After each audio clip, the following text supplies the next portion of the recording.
Bonjour, le thème d'un temps pour notre couple aujourd'hui sera la sexualité des hommes à 50 ans. C'est déjà la deuxième partie. Je vous laisse écouter puis vous pourrez prendre le temps d'échanger entre vous.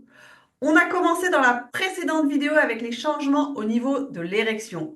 On poursuit avec les changements au niveau du désir et de l'orgasme. Déjà, en soi, les changements au plan des réactions péniennes peuvent être source d'anxiété. Mais ces changements s'accompagnent aussi de changements dans la perception du désir et dans l'intensité de la jouissance orgasmique. Là aussi, ces changements sont normaux, prévisibles et graduels et généralement causés par une baisse progressive de la testostérone. En moyenne, l'homme de 60 ans produit les 2 tiers de sa testostérone de 30 ans. Voyons ce que cette diminution de carburant sexuel occasionne comme conséquence sur l'intensité du désir et la capacité orgasmique. Désir ou capacité moindre d'orgasmer. À l'adolescence, vous recherchiez souvent l'intense plaisir orgasmique pour le plaisir en lui-même ou tout simplement pour vous soulager de l'immense tension sexuelle que vous ressentiez alors. Votre corps réagissait rapidement à la moindre stimulation érotique et vous poussez tout aussi rapidement à l'orée de l'orgasme. La chute vertigineuse de l'orgasme vous attirait et vous aviez alors le désir et la capacité de répéter fréquemment l'expérience. Désir et capacité ne sont pas synonymes. Le désir fait référence à la dimension psychologique et consciente de la pulsion sexuelle. La capacité fait référence à la dimension physique de la pulsion sexuelle. À 18 ans, votre désir conscient et votre capacité physique d'orgasmer étaient à leur maximum. Vous étiez toujours prêt et vous vouliez remettre ça le plus rapidement et le plus souvent possible. Aujourd'hui, vous connaissez ce plaisir pour l'avoir expérimenté des milliers de fois. Ce plaisir vous intéresse toujours, mais probablement pas de façon aussi intense et violente qu'au moment de vos premières découvertes. D'autres intérêts, professionnels, familiaux, sociaux, personnels, se sont développés et vous réclament de l'énergie. Vous sentez aussi que physiquement, vous n'avez non seulement moins le goût, mais aussi moins la force de vous engager dans tous les jeux préliminaires et de fournir l'effort demandé pour arriver à orgasmer. Cette baisse du désir et de votre capacité est tout à fait prévisible et normale. Vous êtes physiquement moins fort à 50 ans que vous l'étiez à 18-25 ans. Votre capacité physique est moindre, même si votre désir psychologique peut, lui, rester intense. Vous continuez de ressentir du désir psychique pour toutes les belles femmes que vous voyez passer, mais les frémissements corporels sont moins intenses, moins fréquents et parfois même totalement absents. Autre changement, désir et besoin d'orgasme moins urgents. Vous avez maintenant plus de 50 ans. Vous connaissez bien ces hauts sommets et vous vous êtes aussi rendu compte que malgré votre désir, il vous était plus difficile de parvenir à orgasmer.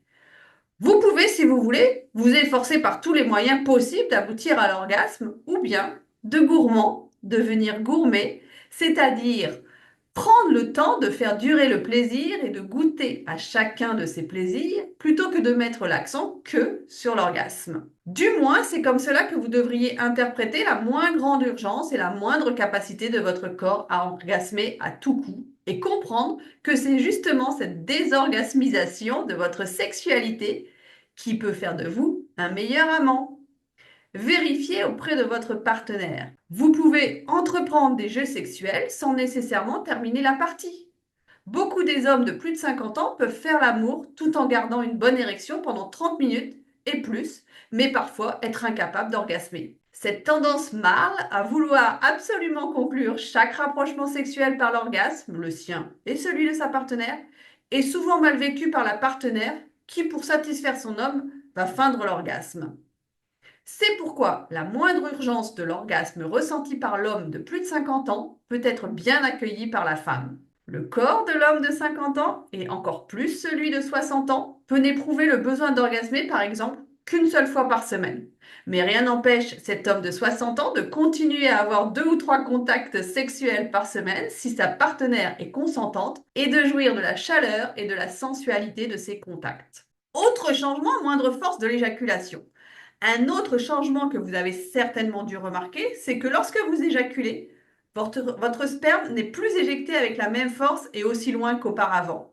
En fait, votre éjaculation devient plus un écoulement qu'une véritable projection hors de votre corps. Toutefois, cette modification n'affecte pas réellement votre plaisir orgasmique et n'est que la conséquence de l'affaiblissement de la musculature responsable de l'éjaculation.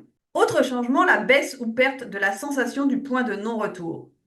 L'homme ressent quelques secondes avant le déclenchement de l'orgasme et de l'éjaculation une sensation d'inévitabilité éjaculatoire. Il sait qu'il va éjaculer incessamment et qu'il ne peut rien faire pour l'éviter. C'est pourquoi on appelle cette sensation le point de non-retour. Très forte chez l'adolescent, cette sensation du point de non-retour tend à s'atténuer et à disparaître avec l'âge. C'est comme si cette sensation se fondait maintenant dans l'orgasme et qu'elle n'était plus aussi différenciée. Autre changement encore, la période réfractaire plus longue. Après avoir vécu un orgasme, même si quelques heures plus tard vous récupérez votre érection et que la stimulation est adéquate, il vous sera impossible d'orgasmer à nouveau. Cette période réfractaire explique en bonne partie le fait que vous puissiez recevoir beaucoup plus de stimulation sans déclencher le réflexe éjaculatoire.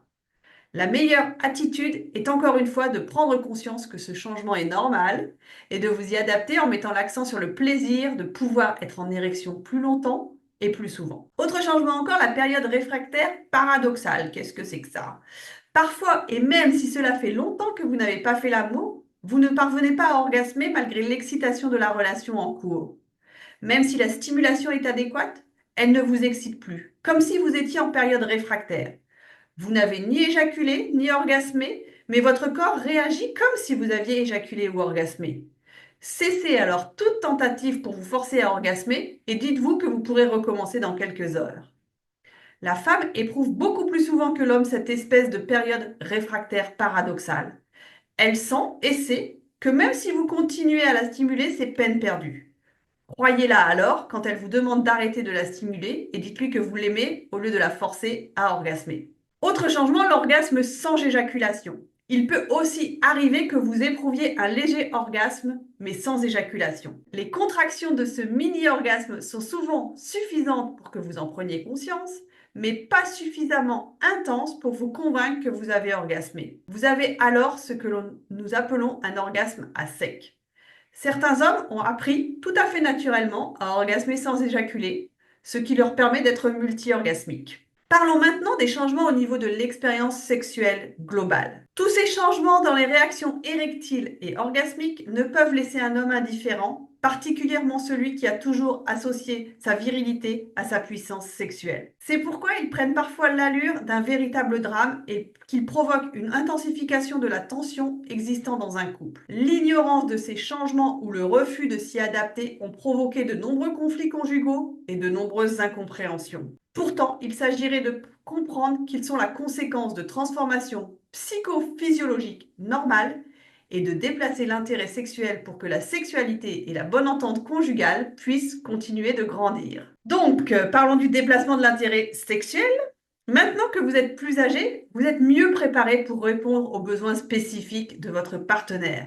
Vous avez de l'expérience et votre corps vous oblige à ralentir et à découvrir votre sensualité. Les changements décrits ci-dessus peuvent peut-être vous préoccuper, mais les femmes, elles, les apprécient. Si vous acceptez de mettre un moindre accent sur la génitalité et un plus grand accent sur l'ensemble de votre expérience sensuelle et sexuelle, vous découvrirez une nouvelle sexualité. Les hommes âgés sont de meilleurs amants parce qu'ils répondent mieux aux exigences et aux désirs de leur partenaire. La forte influence des facteurs psychophysiologiques. En vieillissant, l'intensité de votre pulsion sexuelle physiologique diminue et fait maintenant davantage place aux facteurs psychologiques et émotifs de votre sexualité. Vous prenez volontairement le contrôle de votre sexualité. Vos choix sexuels sont meilleurs, vous avez une meilleure maîtrise de votre excitation et de vos éjaculations, vous êtes moins obsédé par le sexe, vous pouvez plus facilement reporter une satisfaction sexuelle à plus tard.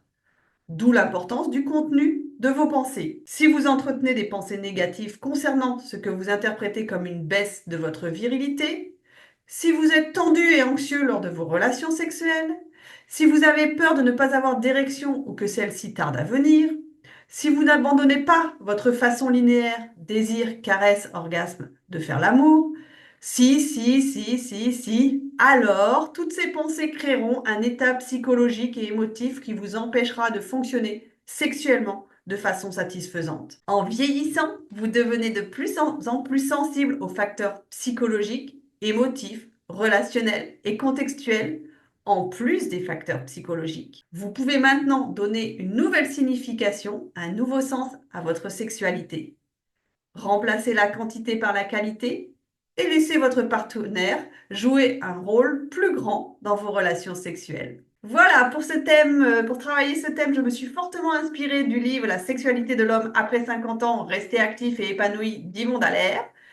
Pour ma partie, c'est fini. À vous d'échanger maintenant, de prendre le temps de commenter ce que vous avez entendu en donnant à tour de rôle votre point de vue et en écoutant celui de l'autre. Si vous avez des questions, n'hésitez pas à les poser sous la vidéo. J'essaierai d'y répondre, soit dans les commentaires, soit par une autre vidéo. C'était un temps pour notre couple avec Sophie Caldier, psychologue clinicienne, thérapeute de couple et sexothérapeute. Je vous souhaite une belle journée et je vous dis à très bientôt pour de nouveaux sujets.